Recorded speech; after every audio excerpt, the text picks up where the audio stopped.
Hello दोस्तों, स्वागत है आप सभी लोगों का आपके अपने YouTube channel math trick solution पर। तो दोस्तों, आज की इस वीडियो में हम लोग बात करेंगे प्रतिस्थापन विधि, सब्स्टिट्यूशन मेथड। प्रतिस्थापन विधि जो कि क्लास 10 कक्षा 10 के मैथ के चैप्टर 3 दो चर वाले रैखिक समीकरण युग में से बहुत पूछा जाता है बोर्ड एग्जाम में। 4 नंबर का इसमें से एक क्वेश्चन आता है, 4 नंबर का होता है जो वो बहुत पूछा जाता है। प्रतिस्थापन विधि, विलोपन विधि, वज्र गुणन विधि। तो आप लोगों को आज हम इन्हीं में से प्रतिस्थापन विधि और विलोपन विधि के क्वेश्चन बताएंगे। तो इस वीडियो को अंत तक जरूर देखना और आप लोगों को हम बिल्कुल आसान तरीके से इस प्रतिस्थापन विधि के समीकरण को हल करना सिखाएंगे। तो चलिए दोस्तों शुरू करते हैं। जैसे कि दिया अपने पास समीकरण, एक क्वेश्चन दिया x + 5 बराबर x + 5y, sorry x + 5y होगा, मैं एक बार चेक कर ले रहा हूँ। जो है अपना x + y बराबर 5 है और 2x - 3y बराबर 4 है। तो हम लोग इसको क्या करेंगे, सॉल्व करेंगे। तो जैसा क्वेश्चन दिया है हम इन दोनों को समीकरण मान ले रहे हैं। तो पहले हम लोग यहाँ से मान लो लिख ले रहे हैं x + y बराबर मेरे पास 5, ये मेरा पहला समीकरण है। और वहीं से 2x - 3y बराबर 4, ये मेरा दूसरा समीकरण है। तो इन दोनों को हम लोग प्रतिस्थापन विधि से हल करेंगे। तो प्रतिस्थापन विधि कैसे करते हैं, तो हम लोग क्या करते हैं, पहले समीकरण, इन दोनों समीकरण में वो एक समीकरण को लेते हैं, उससे x का मान निकालते हैं, मतलब y के पदों में x का मान निकालेंगे। फिर उस समीकरण उसको हम तीसरा समीकरण मान लेंगे। फिर उस x का मान जो आएगा, x या y का मान जो निकालेंगे, उसको हम लोग दूसरे समीकरण में रख देंगे। फिर वहाँ से x या y का वैल्यू आ जाएगी, y की वैल्यू आ जाएगी। फिर उसको थर्ड में निकाल कर x और y की वैल्यू आ जाएगी अपने पास, तो वही मान होता है ना। तो जैसे यहाँ पर दो समीकरण दिए, इन दोनों में सरल पहली है, तो हम लोग समीकरण फर्स्ट से यहाँ लिख देंगे। समीकरण फर्स्ट से x + y बराबर है, तो x प्लस है, तो x के मान निकालेंगे तो ये आ जाएगा 5 - y। तो ये मेरा हो गया समीकरण थर्ड, इसको हम लोग समीकरण थर्ड मान लेंगे। अब हम इस मान को रख देंगे समीकरण सेकंड में, इसके मान को रख देंगे समीकरण सेकंड में। तो यहाँ से लिख देंगे समीकरण सेकंड में x का मान रखने पर, x का मान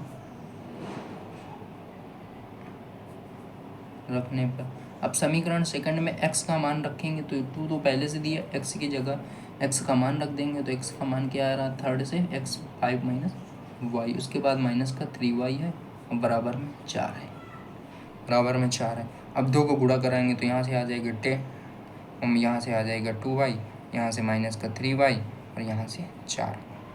फिर हम लोग क्या ना, चर और जिसमें नहीं अचर वाली संख्या को इधर ले चलेंगे और 4 4 एक साइड, तो इन दोनों जुड़ जाएंगे। तो यहाँ से आ जाएगा मेरे पास 5y और उधर जाएगा तो मतलब 4 - 10 हो जाएगा ये।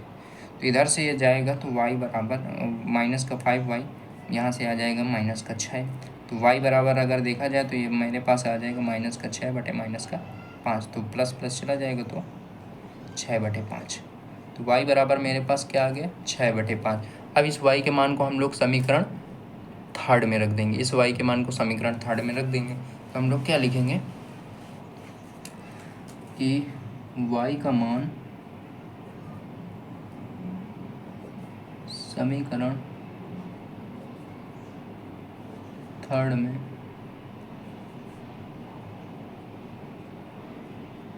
रखने पर, अब समीकरण थर्ड में y का मान रख देंगे।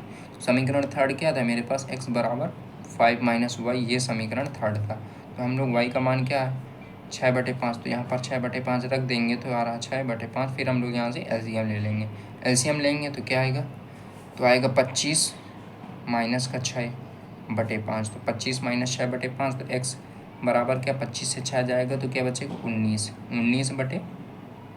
तो x बराबर मेरे पास आ गया 19/5, y बराबर 6/5। तो अतः जो हल होगा इसका, अतः हम लोग यहाँ लिखेंगे भी, अतः हल जो होगा वो क्या आएगा, x बराबर आया 19/5, y बराबर आया 6/5। तो यही मेरे इसका आंसर होगा। इसी तरह हम लोग कर रहे हैं अब विलोपन विधि के क्वेश्चन। तो आप लोगों को प्रतिस्थापन विधि में ज़्यादा कुछ नहीं, पहले समीकरण से मान x का निकालना है, उसको थर्ड सेकंड में दूसरे में रखना है। फिर उससे जो y का पूरा मान आ जाएगा उसको हम लोग थर्ड में रख कर वहाँ से x का मान या y का मान निकाल कर हल कर देंगे। बिल्कुल ईजी होता है प्रतिस्थापन विधि। अब करते हैं विलोपन विधि। तो विलोपन विधि करने के लिए जैसे क्वेश्चन दिया है मेरे पास, विलोपन विधि में कैसे करेंगे। तो तो जैसे दिया 3x प्लस 4y बराबर 10, 2x माइनस 2y बराबर 2। तो इन दोनों को हम लोग समीकरण मान को इनको हल करें, कैसे करेंगे? तो इन दोनों में से हम लोग करते क्या है, इन दोनों में से एक संख्या को दूसरी वाले के बराबर लानी होती। मतलब अगर x का चर बराबर लाना है तो ऊपर वाली में क्या गुणा करें कि क्या है ना, या नीचे वाले में। अगर y का चर लाना है तो ऊपर वाले में क्या है ना। तो वैसे जैसे हम लोग इन दोनों में देखेंगे तो हम लोग अगर इसमें 4y लिया जाए तो इन दोनों में गुणा नहीं करना पड़ेगा। अगर इसमें 4y लाना है, इसमें 4y है, तो इसमें भी हमें अगर 4y लाना है तो हम लोग क्या करेंगे, इसमें 2 का गुणा करा देंगे। समीकरण इसको मान लो हम लोग सेकंड मान लेते हैं, इसको समीकरण सेकंड मान लो और इसको समीकरण फर्स्ट मान लो, है ना। तो हम लोग क्या करेंगे, समीकरण सेकंड में 2 का गुणा कराएंगे। तो हम लोग यहाँ से पहले लिख देंगे, मतलब लिखेंगे क्या कि समीकरण सेकंड में 2 का गुणा कराने पर 2 का गुणा कराने पर, आप समीकरण सेकंड में 2 का गुणा कराएंगे तो आएगा मेरे पास क्या, मेरे पास आएगा यहाँ से आ जाएगा 4x माइनस का 4y, सॉरी ये 4 है, 4y बराबर 4।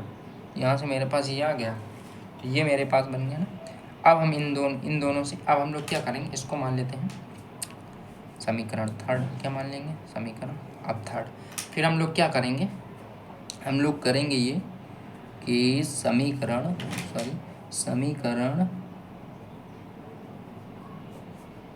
फर्स्ट और समीकरण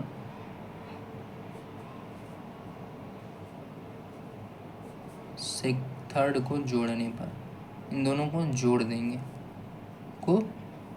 जोड़ने पर अब इन दोनों को हम लोग देंगे यहाँ से जोड़।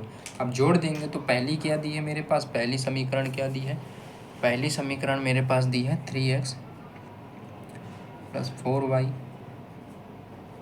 बराबर 10, और वहीं से मैंने जो तीसरी बनाई है वो है 4x माइनस 4y बराबर 4। ये है ना मेरी ये दूसरी, ये तीसरी। अब हम लोग इसको जोड़ेंगे तो यहाँ प्लस, यहाँ प्लस, यहाँ प्लस, तो ये प्लस माइनस प्लस कट जाएगा, है ना। और यहाँ से जो होगा ना, ये 3x प्लस 4x यहाँ से आ जाएगा 7x, और इधर से आ जाएंगे 14। x बराबर यहाँ से मेरे पास क्या आ जाएगा 2। कैसे 2, ये 14 कट जाएगा इससे ना, तो 2 आ जाएगा ना। अब x का मान को हम लोग क्या करेंगे, x के इस मान को, x का मान समीकरण थर्ड में रख देंगे। इसी x का मान समीकरण थर्ड में या फोर्थ किसी में भी रखना।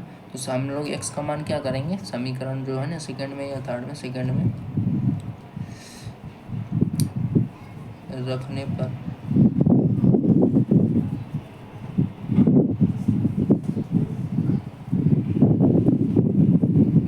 तो यहाँ से क्या आ जाएगा 2 है, x का मान रखेंगे 2 माइनस का 2y बराबर 2 पहले से है, तो यहाँ से आ जाएगा मेरे पास माइनस का 2y, और ये 4 आएगा तो इधर आ जाएगा, तो 2 माइनस 4 हो जाएगा।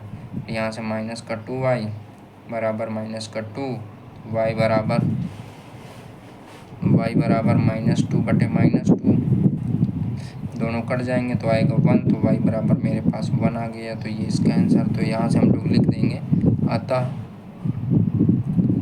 हल जो आएगा मेरे पास x बराबर 2, y बराबर 1 है।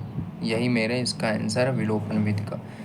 तो जैसे कि दोस्तों आप लोगों को हमने प्रतिस्थापन विधि और विलोपन विधि के दोनों के एक एक क्वेश्चन करके बता दिए हैं।